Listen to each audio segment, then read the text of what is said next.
Hello everyone, good evening to all of you. आज व्यवकरण का ये लास्ट लेक्चर रहेगा। उसके बाद हम कल के लेक्चर में विवर्तन स्टार्ट करेंगे। ठीक है भाई। तो हम यहाँ पे प्रश्न संख्या 10 से स्टार्ट करेंगे। क्वेश्चन नंबर 9 तक हमने पिछले लेक्चर में बताया था। क्वेश्चन नंबर 10 क्या कह रहा है कि देखें यहाँ पे स्क्रीन पे लिखा है आपके कि यंग के द्विस्लिट प्रयोग में दोनों स्लिटों की चौड़ाई का अनुपात 1:9 है। दोनों जो स्लिट हैं उनकी चौड़ाई का अनुपात 1:9 है। फिर कह रहा है व्यतिकरण प्रतिरूप में अधिकतम और न्यूनतम न्यूनतम तीव्रता का अनुपात ज्ञात कीजिए। ठीक है भाई। तो हमें स्लिटों की चौड़ाई का अनुपात दिया और हमें पता था कि स्लिट की चौड़ाई है, हम जानते हैं कि जो स्लिट की चौड़ाई होती है, स्लिट की चौड़ाई स्लिट की चौड़ाई ये तीव्रता के समानुपाती होती है। तो यहाँ पे अगर स्लिट की चौड़ाई का अनुपात दिया है, मतलब तीव्रता का अनुपात दिया है, तो हम मान लेते हैं कि I1 अनुपाते I2 ये कितना है, 1:9 है। तो 1/9 है। ठीक है भाई। और हमें चाहिए आई मैक्सिमा और आई मिनिमा। तो आई मैक्सिमा और आई मिनिमा में A1 प्लस A2 और A1 माइनस A2 आएगा, मतलब आयाम आएगा। तो हम जानते हैं कि जो आई होता है वो होता है K A1 स्क्वायर और ये हो जाएगा K A2 square is equal to 1/9। क्यों ऐसा कहा? क्योंकि आई बराबर होता है K A स्क्वायर। आयाम के जो तीव्रता होती है वो आयाम के वर्ग के समानुपाती होता है। ठीक है भाई। तो ये हो गया। तो इसको मैंने कैंसिल आउट कर दिया, तो ये हो गया A1/A2 टोटल का होल स्क्वायर बराबर 1/9 और A1/A2 हो जाएगा ये 1/3, क्योंकि वर्गमूल ले लेंगे तो 1/3 आ जाएगा। तो हमारे पास A1/A2 का मान कितना आ गया, 1/3। तो हमें चाहिए आई मैक्सिमा और आई मिनिमा। तो ये क्या होता है, A1 प्लस A2 का whole square upon A1 minus A2 का होल स्क्वायर। अगर हम यहाँ से A2 कॉमन ले लें और जब ये कॉमन लेंगे और बाहर निकलेगा, या चलिए हटाइए, यहाँ से A1 का मान हो जाएगा A2/3। तो A1 का मान हम A2/3 रखेंगे तो क्या हो जाएगा, ये हो जाएगा आपका A2/3 प्लस A2 अपान ये टोटल होल स्क्वायर, और ये हो जाएगा A2/3 माइनस A2 का होल स्क्वायर। अगर हम इसको थोड़ा और सॉल्व करें तो ये हो जाएगा, A2 कॉमन है, बाहर निकलेगा तो A2 का स्क्वायर हो जाएगा, ये हो जाएगा 1/3 प्लस 1 का होल स्क्वायर, नीचे हो जाएगा A2 कॉमन है, बाहर निकले तो स्क्वायर हो जाएगा, A2 का स्क्वायर, ये हो जाएगा 1/3 माइनस 1 का होल स्क्वायर। ये पूरा पूरा A2 स्क्वायर कर गया। तो ये क्या हो गया आपका, ये हो गया आपका 1/3 प्लस 1, तो 3 और 1 4, 4/3 मतलब होगा 16/9। और ये हो जाएगा 1 माइनस 3 मतलब -2/3, -2 का स्क्वायर 4 और 3 का स्क्वायर 9। तो ये 9 से 9 कट गया, तो ये हो गया 16/4। तो 4 वन जा 4, 4 4 जा 16, तो ये होगा 4/1, 4/1। तो आई मैक्सिमा रेशियो आई मिनिमा कितना हो गया, 4:1। ये आपका 4:1 आंसर आ गया। ठीक है भाई। तो इसको देख लें आप। इसके बाद हम अगले क्वेश्चन पे चलते हैं। चलिए चलते हैं अगले क्वेश्चन पे। क्वेश्चन नंबर 11 है आपके सामने। देखें क्या लिखा है। मेरे पास तो पन्ने में लिखा हुआ है, आपके सामने दिख रहा होगा स्क्रीन पे। देखें यहाँ पे क्वेश्चन क्या है कि यंग के प्रयोग में केंद्रीय फ्रिंज से, पहला पार्ट कह रहा है तीसरी दीप्त तथा सेकंड पार्ट कह रहा है तीसरी अदीप्त फ्रिंज पर पहुंचने वाली प्रकाश तरंगों में कितना कालांतर व कितना पथांतर होगा, और लेमडा का मान दिया हुआ है 6000 एंगस्ट्रॉम। तो ठीक है, तीसरी दीप्त और तीसरी अदीप्त की बात कर रहा है। ठीक है। और लेमडा हमें पता है, तो पथांतर और कालांतर दोनों याद करना है। तो पहले हम दीप्त फ्रिंज के लिए बात करेंगे हल में। दीप्त फ्रिंज, दीप्त फ्रिंज के लिए पहले हम दीप्त फ्रिंज के लिए बात करेंगे। अगर हम कलांतर की बात करें, यहाँ पे दिया क्या है, यहाँ पे कोई नहीं, कलांतर फाई बराबर, ठीक है भाई, कलांतर फाई बराबर क्या होता है, 2n पाई, 2n पाई। और यहाँ n का मान कितना है, 3 है, तो क्या हो जाएगा कलांतर, 2 गुणे 3 गुणे पाई, 2 तियां 6 पाई, कलांतर कितना हो गया, 6 पाई। तथा पथांतर डेल्टा x बराबर होता है n इंटू लेमडा, तो n कितना है 3 और लेमडा कितना है 6000 एंगस्ट्रॉम, तो 6 त्रिक 18,000, 18,000 एंगस्ट्रॉम हो गई। ठीक है भाई, अब हम आते हैं अदीप्त फ्रिंज के लिए। अदीप्त फ्रिंज के लिए बहुत ही आसान सा क्वेश्चन था। अदीप्त फ्रिंज के लिए अगर हम बात करें कलांतर का, तो 2n माइनस 1 पाई होता है कलांतर, इसको मैं लाइन खींच रहा हूँ बीच में, कलांतर फाई बराबर 2n माइनस 1 इंटू पाई। तो यहाँ भी n क्या है, यहाँ भी n आपका 3 है, क्योंकि तीसरे अदीप्त फ्रिंज की बात करनी है, तो कलांतर क्या हो जाएगा, 2 गुणे 3 माइनस 1, तो 2 तियां 6, 6 में से 1 गया 5, 5 पाई, तो कलांतर आ गया 5 पाई। और अगर हम पथांतर की बात करें, पथांतर डेल्टा x, तो ये होता है n minus half, n minus half into lambda. ठीक है भाई, n minus half into lambda, n का मान तो 3 है, तो ये हो जाएगा 3 माइनस 1/2, लेमडा का मान 6000, 6000 एंगस्ट्रॉम है, तो ये हो जाएगा 3 दूनी 6 में से 1 गया 5/2, सॉरी 5/2 इंटू 6000, इसको अगर मैं काटूं तो 2 तियां 6, ये हो जाएगा आपका 3000 और 5 तियां 15, 15,000 एंगस्ट्रॉम, क्योंकि एंगस्ट्रॉम में चल रहा है। इस प्रकार आपके दीप्त फ्रिंज और अदीप्त फ्रिंज के लिए कलांतर और पथांतर निकल गए। तो इसको देख लें, आसान सा क्वेश्चन था। इसके आगे हम एक दो क्वेश्चन और लगाएंगे और फिर ये चैप्टर क्लोज करेंगे। चलिए चलते हैं अगले क्वेश्चन पे। क्वेश्चन नंबर 12 है ये, जो कि 2018 में आया हुआ क्वेश्चन है। देखें लिखा हुआ क्वेश्चन क्या कह रहा है, यज्ञ के द्विक रेखा छिद्र ब्रैकेट में द्विझिर्री, मतलब वो डबल स्लिट के प्रयोग में 1.5 अपवर्तनांक वाली, इसका तो अपवर्तनांक पता है, अपवर्तनांक n का मान, अपवर्तनांक n का मान 1.5 है। तो कह रहा है कि प्रयोग में 1.5 अपवर्तनांक वाली कांच की एक पतली प्लेट किसी एक स्लिट से आने वाली प्रकाश किरण के मार्ग में रख दी जाती है। ठीक है, तो जो स्लिट से जो प्रकाश किरण आ रही है उसके मार्ग में एक 1.5 अपवर्तनांक वाला कांच का एक पतला सा प्लेट रख देते हैं। तो अगर प्लेट रख देंगे तो उससे जो प्रभाव पड़ेगा उस पर बात करना हमको, रख दी जाती है। फिर कह रहा है केंद्रीय दीप्त फ्रिंज हटकर चौथी दीप्त फ्रिंज की स्थिति में पहुंच जाती है, तो जो केंद्रीय है वो चौथी दीप्त फ्रिंज पे शिफ्ट हो जाती है। ठीक है, ओके।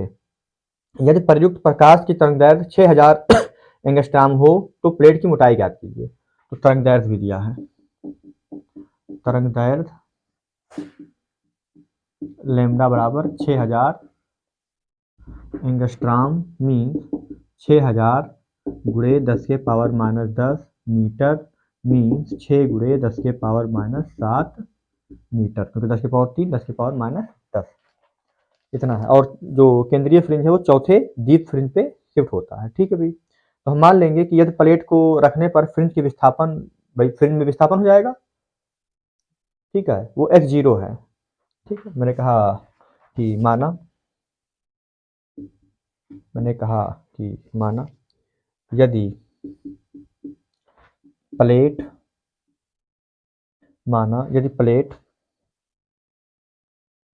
रखने पर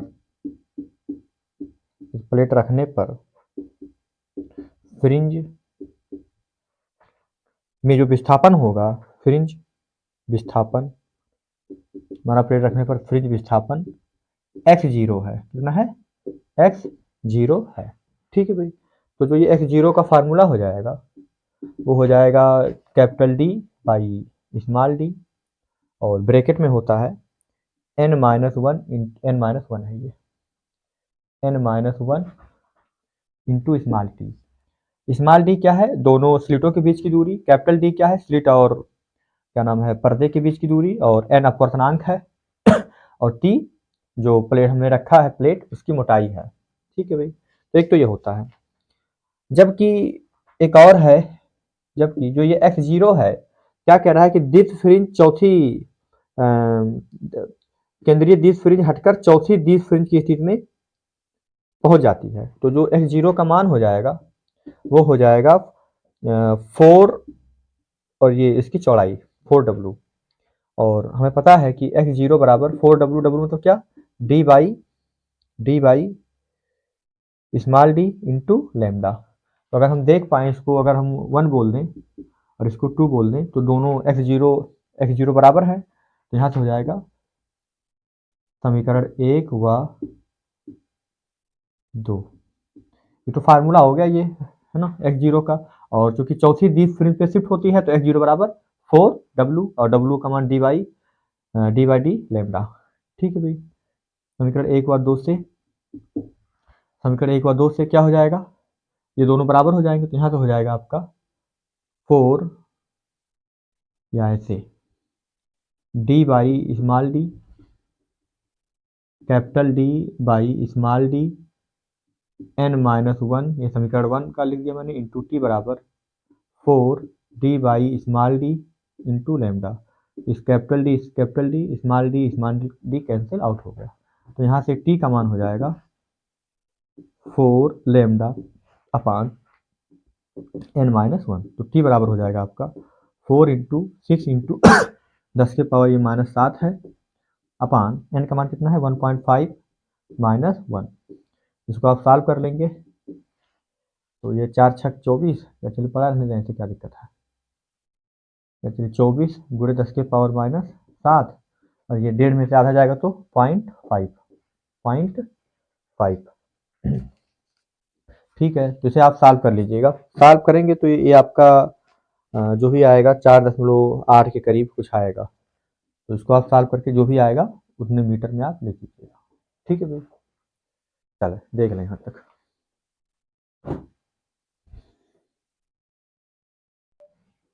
चलिए चलते हैं अगले क्वेश्चन पे, और इस क्वेश्चन को लगा के हम ये टॉपिक क्लोज करेंगे। क्या है, प्रश्न संख्या 14 है, 2016 और 23 में आया हुआ क्वेश्चन है। क्वेश्चन देखें स्क्रीन पे। कह रहा है कि यंग के द्विस्लिट प्रयोग में दो तरंग दैर्ध्यों, एक है 6500 एंगस्ट्रॉम तथा दूसरा है 5200 एंगस्ट्रॉम के प्रकाश पुंज का उपयोग करके व्यतकरण फ्रिंजें प्राप्त की जाती हैं। ओके, फर्स्ट पॉइंट कह रहा है कि तरंग दैर्ध्य 5200 एंगस्ट्रॉम के लिए पर्दे पर केंद्रीय फ्रिंज से द्वितीय अदिश फ्रिंज की दूरी ज्ञात कीजिए।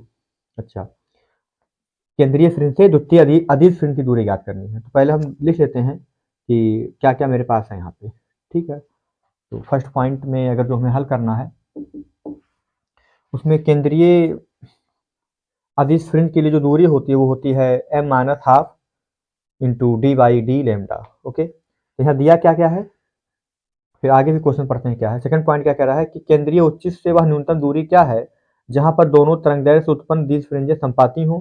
फिर कह रहा है स्लिटों के बीच की दूरी 2 मिलीमीटर है और स्लिटों और पर्दे के बीच की दूरी 120 सेंटीमीटर है। तो पहले हम लिखते हैं 2 मिलीमीटर स्लिटों के बीच की दूरी। तो जो स्लिटों के बीच की दूरी है आपकी वो है 2 मिलीमीटर। ठीक है,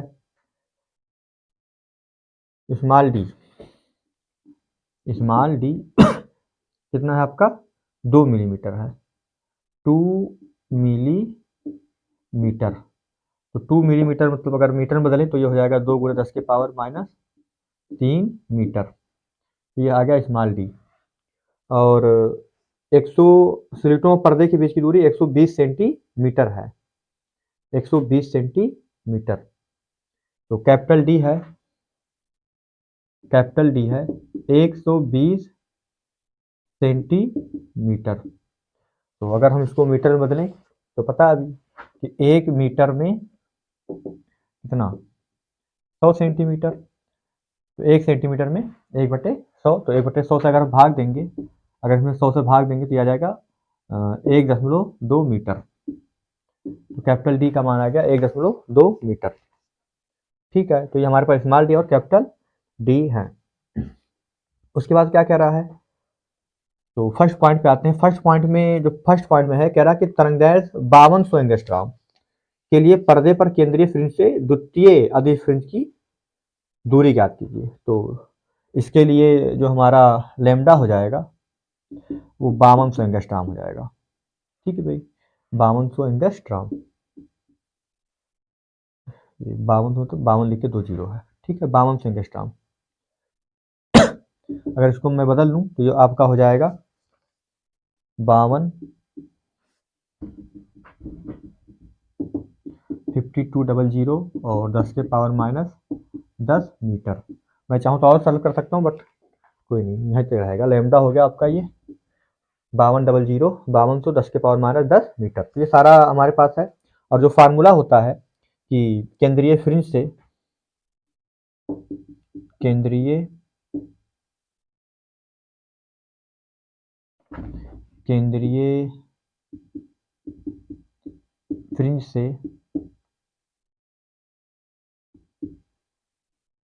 राइटिंग गंदी है, बट क्या करें अब।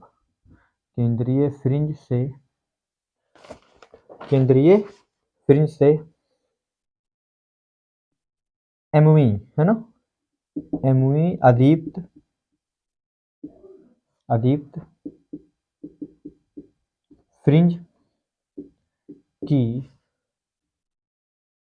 फ्रिंज की दूरी को मैं मान लिए लिख देते हैं xm बराबर, तो हो जाएगा m माइनस एमवी कह लीजिए या एनवी कह लीजिए, एनवी। तो ये हो जाएगा xm बराबर n minus 1/2 D by D into lambda. ठीक है, तो यहाँ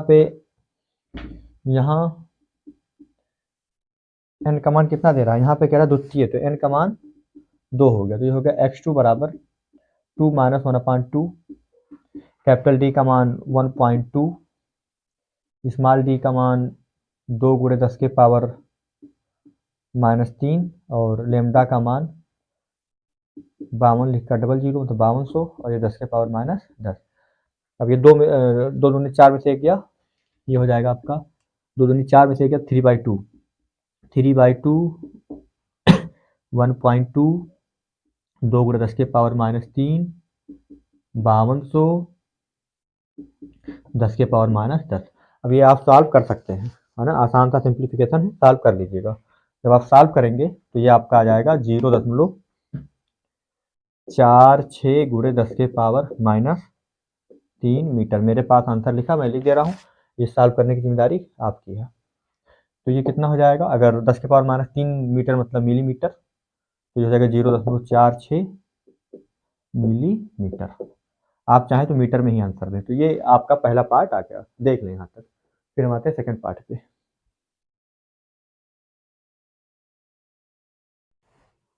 चलिए सेकंड पार्ट को लगाते हैं। सेकंड पार्ट क्या कह रहा है इसमें कि केंद्रीय उच्च से वह न्यूनतम दूरी क्या है। ठीक है, न्यूनतम दूरी क्या है जहां पर दोनों तरंगदैर्घ्य से उत्पन्न दीप्त फ्रिंजें संपाती हों। तो फ्रिंज के संपाती होने की जो कंडीशन होता है, देखें यहाँ पे सेकंड पार्ट, फ्रिंज के संपाती होने के लिए ना, तो फ्रिंजों के संपाती होने के लिए जो कंडीशन है वो ये हो जाएगा M1 या N1 कुछ भी कह लीजिए, N1 capital D by small D lambda 1 is equal to N2 capital D by small D lambda 2। तो ये कैपिटल डी से कैपिटल डी, स्मॉल डी से स्मॉल डी कैंसिल आउट हुआ, तो N1 लैम्डा 1 N2 लैम्डा 2 ये आपस में बराबर होंगे। तो यहाँ से अगर हम रेशियो निकालें तो N1 अपान N2 हो जाएगा लैम्डा 2 अपान लैम्डा 1। और हम देख पा रहे हैं जो लैम्डा 1 था, पहला तरंगदैर्घ्य था 6500 एंगस्ट्रॉम और दूसरा था 5200 एंगस्ट्रॉम। तो हो जाएगा 5200 एंगस्ट्रॉम और ये हो जाएगा 6500 एंगस्ट्राम। तो डबल जीरो कट गया तो ये आया अपना 52/65। तो अगर मैं इसको काटूँ 13 से, तो 13 चौके 52 और 13 पचे 65, तो ये आया 4/5। तो आप देख पा रहे हैं कि लेमडा टू लेमडा वन और एन वन एन टू एक दूसरे के उल्टे उल्टे में है। अगर लेमडा टू है तो एन वन है, और अगर अगर लेमडा वन है तो एन टू है। ठीक है, इसका क्या मतलब होगा? इसका मतलब ये होगा कि जो है ना, जो एन वन होगा वो लेमडा वन के लिए होगा, और जो एन टू होगा वो लेमडा टू के लिए। मतलब ये हो गया कि जो 65 से मतलब 6500 एंगस्ट्राम की चौथी, है ना, 6500 एंगस्ट्राम क्या मानेंगे, चौथी दीस फ्रिंज, और 5200 एंगस्ट्राम की पांचवी दीस फ्रिंज क्या होगी, संपाती होगी। इसका क्या मतलब है, फिर से समझे कि एन वन बटे एन टू और लेमडा टू बटे लेमडा वन में जो रेशियो है ये उल्टा उल्टा का है। इसका मतलब होता है 6500 का चौथा दीस फ्रिंज और 5200 का पांचवा दीस फ्रिंज संपाती होगा। क्यों? क्योंकि यहाँ पे एन वन एन टू और लेमडा वन लेमडा टू में रेशियो एक दूसरे का उल्टा है। तो जो लेमडा वन के लिए होगा, लेमडा वन किसके साथ जाएगा, चौथे के साथ, और लेमडा टू पांचवें दीस फ्रिंज के साथ। तो लेमडा वन का जो अनुपात होगा वो चौथे दीस फ्रिंज के साथ होगा, और लेमडा टू का पांचवें दीस फ्रिंज के साथ। मैं लिखता हूँ यहाँ पे कि अतः 6500 एंगस्ट्राम की, ये 6500 नीचे है ना, 6500 के लिए कौन सा होगा, चौथा, ठीक है, कि फोरवीं दीप्त फ्रिंज, 6500 एंगस्ट्राम की फोरवीं दीप्त फ्रिंज 5200 एंगस्ट्राम की पांचवीं दीप्त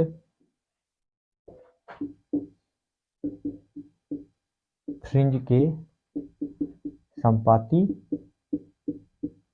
होगी। फिर से समझ लें, ये यहाँ पे एन वन एन टू और लेमडा टू लेमडा वन ये एक दूसरे के उल्टे हैं।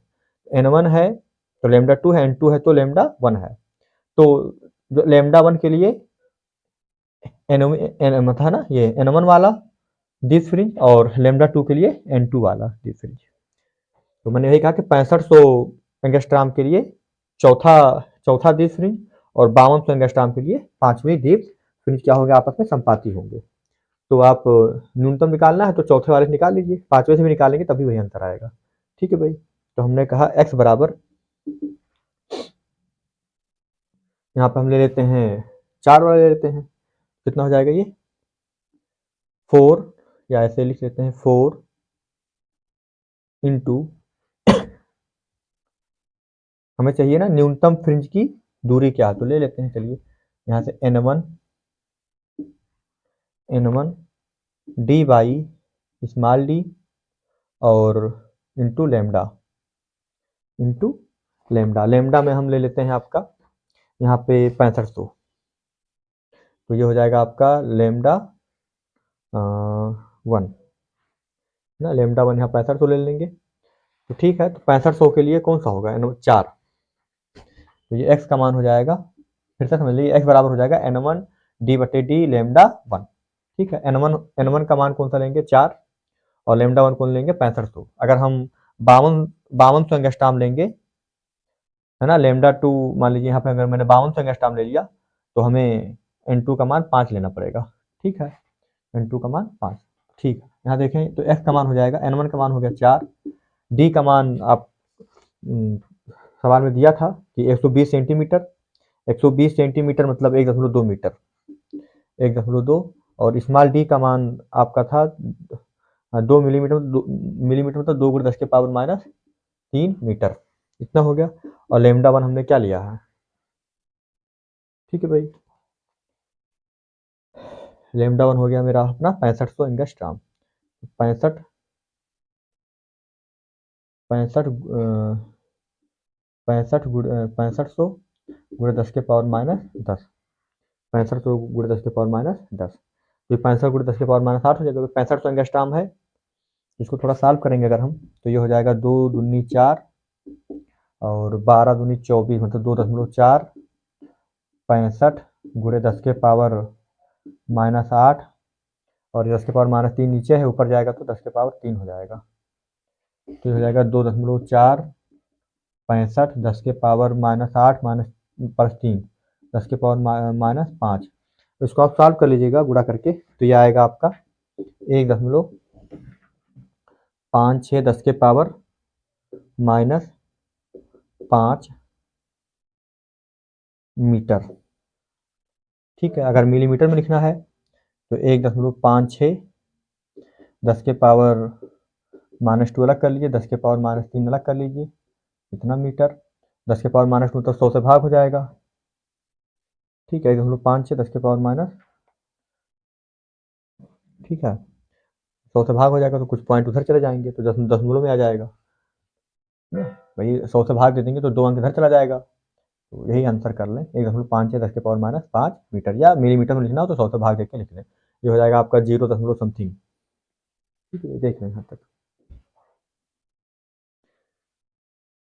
तो ये आपका लेक्चर यहाँ पे कंप्लीट होता है। अगर कोई डाउट होगा तो मुझसे पूछिएगा, और इसके बाद हम कल के लेक्चर में विवर्तन के क्वेश्चन को लगाएंगे। Okay, thank you.